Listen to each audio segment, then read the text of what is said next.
Subscribe to our channel by clicking the subscribe button. Click the bell button and enjoy the latest uploads from our channel. تزکیہ نفس کا ذریعہ یہ قرآن ہے. سینوں میں جو روگ ہیں، حب دنیا، حب مال، حب شہرت، حب اقتدار، جس کو کہ ایڈلر کہتا ہے دی ارج ٹو ڈومینیٹ، میرا غلبہ ہو، میرا تسلط ہو، میں نمایاں ہو جاؤں، میری حکومت بن جائے، اختیار میرے ہاتھ میں آ جائے، دی ارج ٹو ڈومینیٹ. یہ ساری ارجز ہیں ہماری در حقیقت جس سے فساد رونما ہے. یہ حب مال ہے جس کی وجہ سے ہمارے اندر تنافس ہے. الہاکم التکاثر حتی زرتم المقابر. یہ کثرت اور بہتات کی طلب تمہیں غافل کیے رکھتی ہے یہاں تک کہ قبروں تک جا پہنچتے ہو. آنکھ انسان کی کھل نہیں پاتی.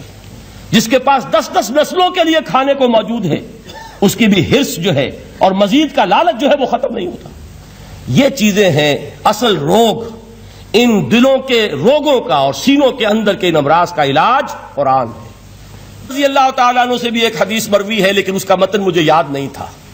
مفہوم اس کا یہ ہے کہ جس شخص کو اللہ نے قرآن جیسی دولت دی ہو اور پھر بھی کبھی اس کے دل میں یہ خیال آئے کہ اللہ نے اپنے کسی اور بندے کو کوئی زیادہ بڑی نعمت دی ہے، اس نے قرآن کی ناقدری کی. کسی ملینئر کو دیکھ کر اور بلینئر کو دیکھ کر، کسی کا بہت بڑا محل دیکھ کر اگر تمہارے دل میں یہ خیال آیا کہ یہ دولت بڑی ہے اس دولت سے جو تمہارے پاس ہے قرآن کی، تو تم قرآن کی قدر و قیمت سے واقف نہیں.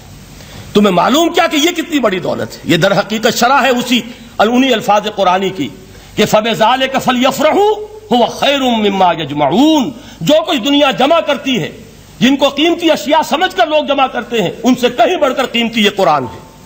تو حضرت فرماتے ہیں قال رسول اللہ صلی اللہ علیہ وسلم ان اللہ یرفع بہذا الکتاب اقواما ویضع بہ آخرین. اللہ اب اس کتاب کے ذریعے قوموں کو اٹھائے گا اور اسی کو ترک کرنے کے باعث رسوا کر دے گا. یہ ہے اب ابد الآباد تک کے لیے، خاص طور پر مسلمانوں کے لیے اللہ تعالیٰ کا یہ قانون. اس کتاب کو لے کر اٹھیں گے سربلند ہوں گے، اس کتاب کو پیٹھ دکھائیں گے ذلیل کر دیے جائیں گے. یہ گویا کہ اب امت مسلمہ کی قسمت جو ہے وہ تلے گی اس کتاب کی میزان میں. اسی میں طے ہوگا کہ ان کے لیے عروج ہو یا زوال ہو. اسی کو وہ جواب شکوہ میں علامہ اقبال نے سادہ ترین الفاظ میں کہا تھا، وہ زمانے میں معزز تھے مسلمان ہو کر اور تم خار ہوئے تاریک قرآن ہو کر. فارسی میں اسی کو مفہوم کو جو ادا کیا ہے جس خوبصورتی سے، اس کا تو جواب نہیں ہے کہ اے مسلمان خار از مہجوری قرآن شدی، تم جو ذلیل و خار ہو گئے ہو دنیا میں. ایک سوال شاعر نے کبھی کیا تھا نا، بڑا پیارا سوال تھا، ہے آج کیوں ذلیل کہ کل تک نہ تھی پسند گستاخی فرشتہ ہماری جناب میں. بڑا پیارا سوال ہے. جواب علامہ اقبال دے رہے ہیں، خار از مہجوری قرآن شدی، قرآن سے لا تعلق ہونے کی بنیاد پر تم ذلیل و رسوا ہوئے ہو. شکوہ سنجے گردش دوراں شدی، گردش دوراں اور گردش فلک اور فلک ناہنجار اور فلک کج رفتار، اس کو خامخواہ گالیاں دے رہے ہو، اس کا خامخواہ شکوہ کر رہے ہو، شکایت کر رہے ہو. یہ تو اے باد صبائی ہما آوردہ تست، یہ تمہارے اپنے کرتوتوں کی صدا ہے جو تمہیں مل رہی ہے. تم نے قرآن کو پیٹھ دکھائی، تم ذلیل و رسوا کر دیے گئے. خار از مہجوری قرآن شدی، شکوہ سنجے گردش دوراں شدی، اے چو شبنم بر زمیں افتندئی در بغل داری کتاب زندئی. اے وہ قوم جو شبنم کی طرح زمین پر پڑی ہے، اغیار اسے پاؤں تلے روند رہے ہیں. جیسے آپ صبح کو سیر کرنے نکلتے ہیں، سبزے پر پڑی ہوئی شبنم اسے آپ روندتے ہیں اپنے قدموں تلے.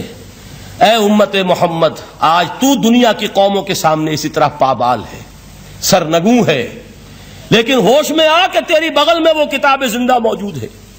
وہ کتاب زندہ جس نے کہ دنیا میں یہی جزیرہ نما عرب، وحشی لوگوں کا مسکن، نہ یہاں علم، نہ یہاں تمدن، نہ یہاں تہذیب، نہ یہاں تنظیم، کوئی ڈسپلن نہیں، کوئی حکومت نہیں، کوئی تہذیب نہیں، کچھ نہیں، تاریکیاں ہی تاریکیاں.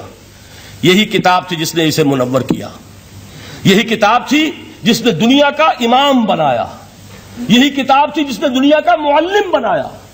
یہ حق و زحق الباطل ان الباطل کان زہوقا.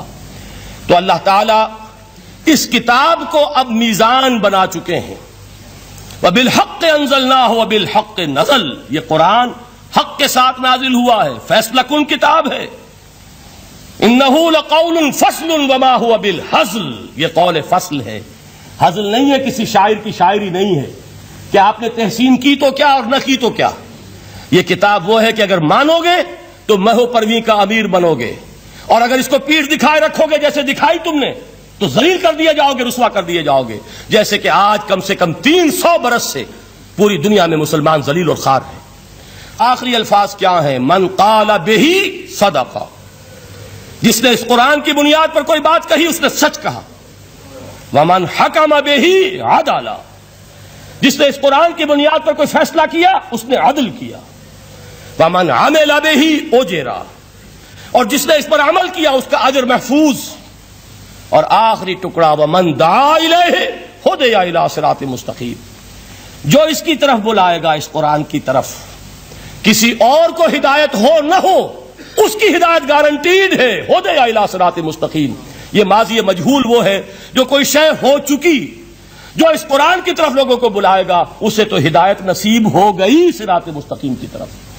اللہ تعالی